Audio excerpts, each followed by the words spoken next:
vous raconter d'une façon crime. Je vais commencer tout de suite.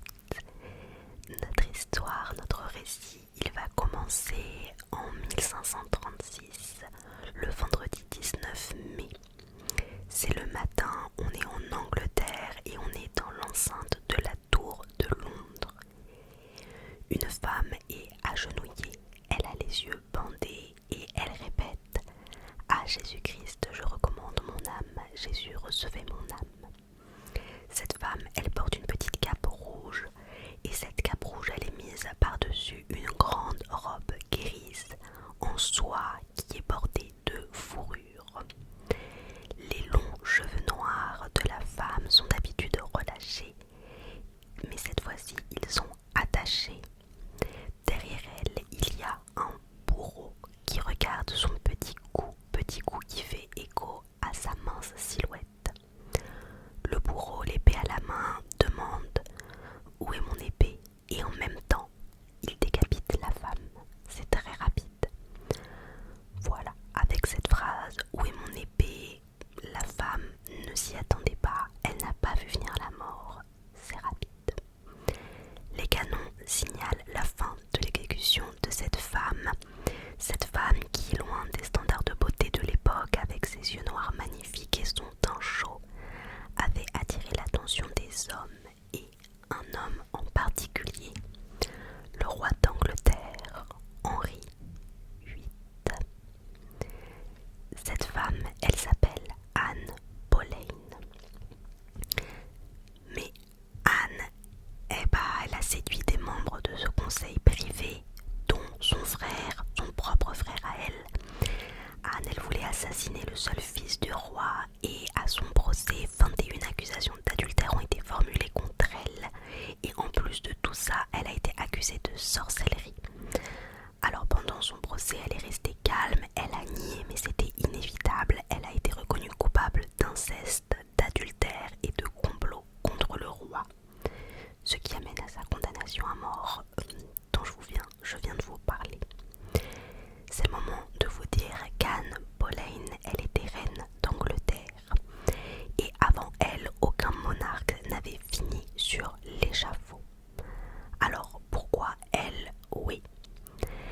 Eh bien parce que si le roi en personne dit que sa femme a été infidèle, c'est qu'elle l'a été, non? Pourquoi le roi mentirait sur ça? Et c'est qui d'abord ce roi? Ce roi qui a épousé 6 femmes, dont 3 sont mortes pendant son règne. Qu'est-ce qu'il est arrivé à toutes ces malheureuses femmes? Alors, on va voir dans l'ordre toutes ces femmes de Henri VIII, en commençant avec sa première femme, Catherine d'Aragon. La première femme du roi d'Angleterre Henri VIII s'appelle Catherine d'Aragon. Catherine d'Aragon, c'est une princesse européenne très puissante puisqu'elle est princesse d'Espagne. C'est une infante, donc elle est fille des rois catholiques d'Espagne, Isabelle de Castille et Ferdinand d'Aragon. Henri, il ne devait pas être roi parce que c'est le deuxième fils du roi d'Angleterre. C'est son frère aîné Arthur Tudor, donc on est dans la dynastie des Tudors, vous l'aurez compris, qui était donc destiné à être le roi qui règne longtemps, mais Arthur Tudor, il va mourir d'une maladie. Et c'est donc Henri qui est en première ligne pour être roi. Catherine d'Aragon, elle, figurez-vous qu'elle a été mariée de base à Arthur, le frère aîné. Mais comme 4 mois après leur mariage, il meurt, elle se retrouve veuve. Et en 1509, à 18 ans, Henri VIII est couronné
voit le jour, mais c'est une petite fille qu'ils vont appeler Marie. Henri, lui, il veut un garçon pour la succession et donc il est loin d'être heureux de cette nouvelle. Et quand Henri VIII n'est pas heureux, c'est vraiment pas bon. Il peut entrer dans de grosses colères et pour très peu, en fait, il suffit juste qu'on soit pas d'accord avec lui. Sa colère, ça va vraiment être le trait dominant de sa personnalité toute sa vie.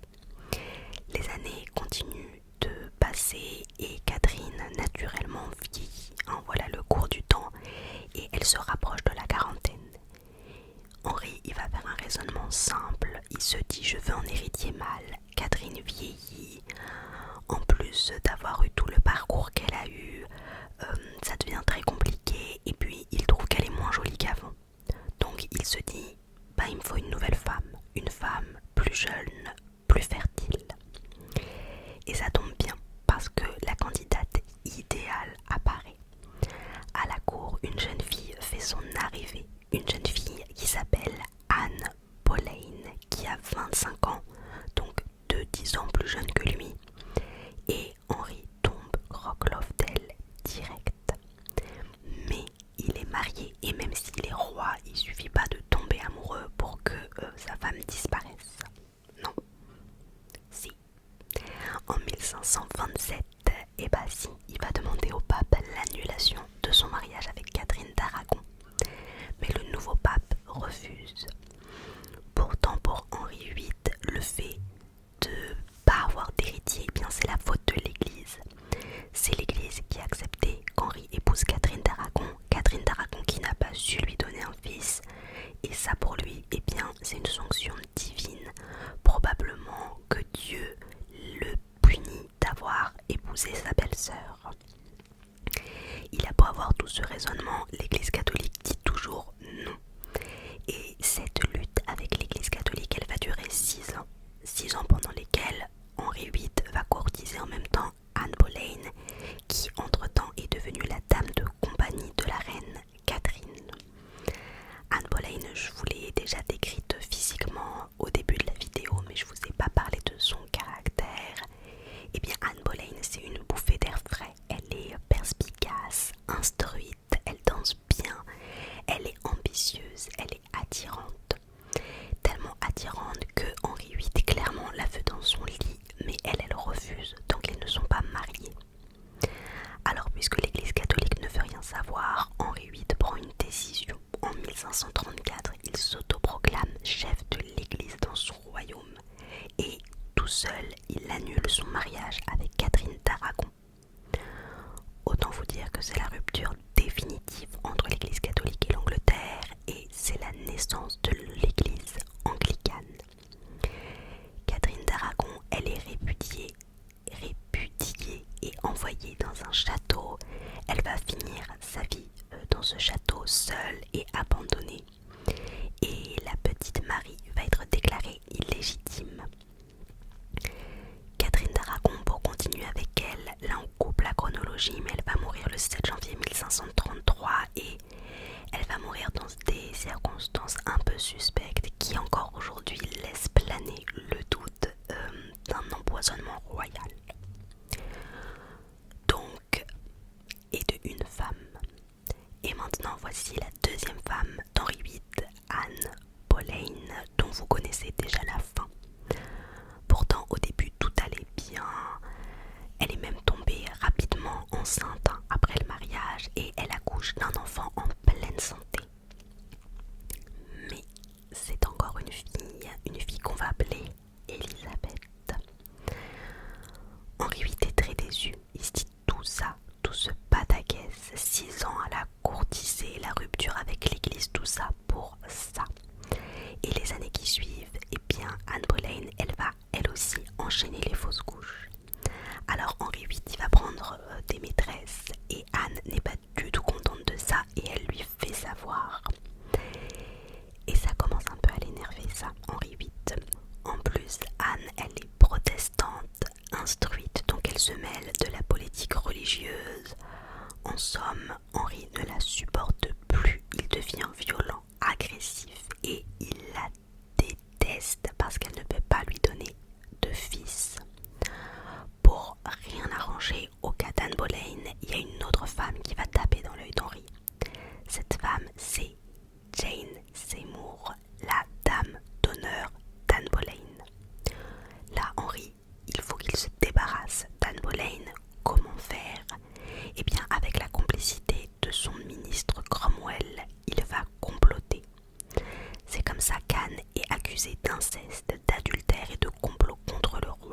soi-disant amants sont exécutés, tout comme elle, comme je vous l'ai raconté. A noter que le roi ne vient même pas à son exécution, et aujourd'hui la plupart des historiens sont plutôt clairs sur le fait que ces accusations étaient fausses. Voilà, et de 2 femmes, et on passe maintenant à la 3e femme d'Henri VIII, Jane Seymour. Il se fiance à Jane le lendemain de la mort d'Anne Boleyn et il va l'épouser 10 jours après. Jane, elle a 27 ans, elle est blonde, elle a un teint de porcelaine et comparée à Anne Boleyn, elle est peu instruite dans le sens où elle sait presque pas lire et presque pas écrire, elle sait juste écrire son prénom. Jane, elle est obéissante, discrète, pas ambitieuse, vraiment l'opposé d'Anne Boleyn, que ce soit physiquement ou dans le caractère. 2 femmes plus tard, Henri, il a changé lui. Maintenant, il a presque 50 ans, il a pas mal grossi et je vous le dis parce que c'est quelque chose de très connu qu'en fin de vie, il était obèse. Donc là, ça commence, on va dire.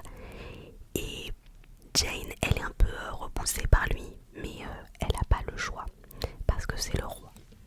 En soi, leur relation au début se passe bien, là aussi, et en 1537, le 12 octobre, après 2 jours de souffrance, à 2h du matin, Jane accouche d'un petit garçon. Enfin, Henri est hyper content, on appelle l'enfant Édouard. Mais 12 jours après son accouchement, Jane meurt à cause d'une infection due à la naissance. Leur mariage aura duré 1 an et le roi se dit désespéré. Et de 3. Alors désespéré, mais toujours avec l'envie de consolider son héritage. Et donc quelques mois à peine après la mort de Jane, il veut déjà se remarier. Pour conclure un mariage diplomatique, il va s'intéresser à Anne de Clèves, qui a 24 ans et qui est la fille d'un prince allemand. Avant de faire sa demande, il veut voir à quoi elle ressemble. Et il demande à son peintre officiel de lui faire le portrait. Quand Henri VIII reçoit les portraits d'Anne, il est content, elle est charmante. Donc le contrat de mariage est signé.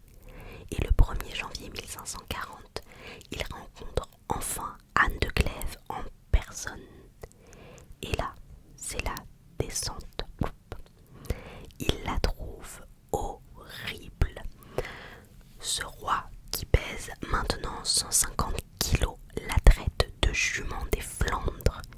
Il l'humilie tout le temps, cette Anne de Clèves. Il refuse de consommer l'union, il la méprise en public, il fait circuler des rumeurs sur elle à propos de son mauvais comportement et à propos de sa laideur. Un cauchemar. 6 mois plus tard, il déclare le mariage invalide. Anne de Clèves, elle fait aucune vague, bien contente de s'en sortir avec la tête sur les épaules et non pas les 2 pieds devant. Comme la personne qui a persuadé le roi d'épouser Anne de Clèves, c'est le ministre d'Henri VIII, Thomas Cromwell, eh bien le roi va le faire exécuter pour le punir. Pourtant ce ministre-là avait beaucoup fait pour lui. Et de 4. Pendant que Anne fait ses cartons, Henri est tombé amoureux encore. Il est tombé amoureux d'une jeune et magnifique fille aux yeux noisettes, qui a 17 ans et qui s'appelle Catherine Howard. Il tombe amoureux et donc en 1540, ils sont mariés. Henri, il est aux anges, il est complètement épris d'elle, même quand on lui informe que sa jeune épouse, avant de le rencontrer, avait été avec d'autres hommes. Il ne croit pas ces rumeurs, il est vraiment amoureux. Catherine a donc 17 ans, lui quasiment 50, et il est repoussant. Alors Catherine, elle enchaîne les aventures, elle fait venir à la cour d'anciens amants, elle se laisse séduire par un des favoris du roi. Et là-bas, il n'y a plus de doute pour Henri, il ne peut plus nier ce qui est en train de se passer et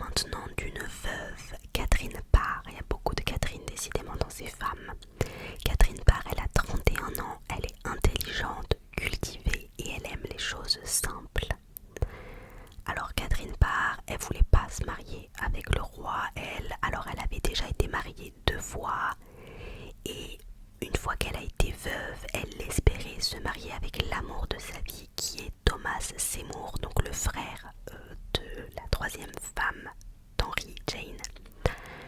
Mais le roi veut et le roi a. Il se marie donc en juillet 1543. Le roi fait maintenant plus de 170 kilos. Et lui, qui avait un appétit au lit dévorant, il s'est un peu calmé sur le sujet, tant mieux pour elle. Et puis il a la goutte. Donc la goutte, c'est des cristaux dans les articulations qui provoquent des douleurs très fortes. Il a aussi des furoncles, des ulcères brûlants sur les jambes. Et Catherine s'occupe de lui, elle fait l'infirmière. Est-ce que c'est parce qu'elle a peur? Est-ce que c'est parce qu'elle prend son rôle à cœur? On ne sait pas. En tout cas, elle va le réconcilier avec ses 2 filles, Marie et Élisabeth. Et elle va réussir à faire en sorte que leur droit de succession soit rétabli. C'est un mariage plus paisible que les autres. Ce mariage-là, Henri a confiance en elle. Alors, mariage plus paisible, ça reste Henri VIII. Hein. Il y a quand même un ordre d'arrestation qui avait été préparé contre Catherine Parr en 1546. Elle était accusée de sympathie protestante, mais ça n'a jamais été exécuté parce qu'elle a réussi à convaincre Henri VIII de l'annuler jusqu'à temps. Mais elle risquait la mort, elle aussi, pour ça.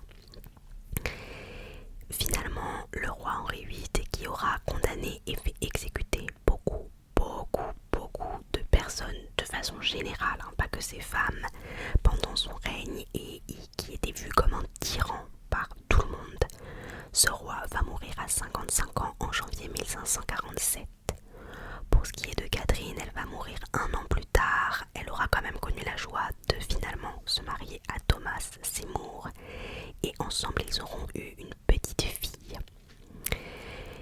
La finalité et l'ironie de tout ça, c'est que Henri VIII a répudié, tué, divorcé de ses femmes pour une raison simple, qu'il y ait un héritier garçon qui monte sur le trône après lui. Mais l'héritier garçon, le seul qu'il avait, Édouard, eh bien il va tomber malade et mourir à 15 ans. C'est donc Marie, la fille de Catherine d'Aragon, qui va monter sur le trône. On l'appellera Marie la sanglante, Bloody Mary. Et elle va régner seulement 5 ans. Et ensuite, ça va être Élisabeth, la fille d'Anne Boleyn, cette femme qu'il a tellement détestée, qui va devenir reine, la célèbre reine Élisabeth, qu'on appelle la reine vierge. En somme, une belle revanche. Voilà pour cette histoire de crime. Je voulais, on me l'a demandé, je sais pas si c'est ici, je crois que c'est sur TikTok qu'on m'avait demandé de parler de ces femmes-là, et je me suis dit que ça pouvait faire l'objet d'un épisode crime. J'espère que ça vous va parce que du coup on est sur un crime plus historique, on va dire. Mais je trouvais que en fait, même en faisant les recherches, c'est sorti quand même plusieurs fois que c'était un roi féminicide en fait. C'est pas forcément comme ça qu'on le disait avant et pendant longtemps, mais on est sur voilà, une personnalité horrible qui était horrible de manière générale, mais qui a été horrible avec ces femmes pour des raisons voilà, complètement folles. Et donc je trouvais sympa de les mettre en format crime quand même si j'aimais quand même quelques réserves, parce que du coup je trouve que c'est quand même un peu court. Typiquement Gilles de Rais par exemple c'était beaucoup plus long. Écoutez, à voir, vous me dites si ça vous plaît, et puis je me dis que peut-être que comme ça au moins vous pouvez l'entendre en entier. Des fois vous me dites que vous entendez pas en entier, peut-être que là au moins vous pouvez l'entendre en entier. Voilà, donc j'espère que ça vous a plu et que vous avez aussi appris des choses en même temps. Si vous ne connaissiez pas l'histoire de toutes ces femmes, moi je connaissais Anne Boleyn et je savais qu'il avait plusieurs femmes,